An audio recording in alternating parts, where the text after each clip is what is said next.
नाजरीन आदाब, आप देख रहे हैं इकरा उर्दू न्यूज़ में हूं हैदर अली। कोरोना के पहली और दूसरी लहर के सबब लॉकडाउन से मुतासिर रहे गरीब मजदूर तबका, हैंड पुलर, रिक्शा चालक, वैन चालक और मुठिया मजदूर, मेहनतकश तबका जो अपने कुंबे के लिए दो वक्त की रोटी मुहैया करते रहे हैं और अब कोरोना के तीसरी दस्तक से परेशान और खौफजदा नजर आ रहे हैं मजदूर तबका।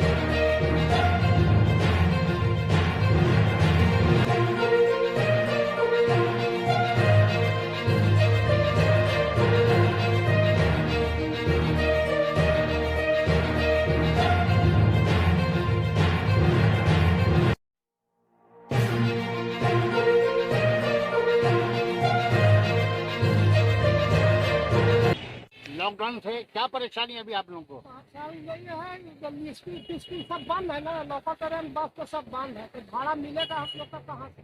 आप कितने साल से रिक्शा चला रहे हैं? यहाँ तो चला रहे हैं बहुत दिनों से। कम से कम हम 70 में आए हैं।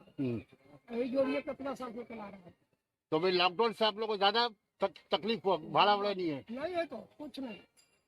क्या नाम है आपका? विरोधी दास। कहाँ का रहने वाले आप? बिहार का।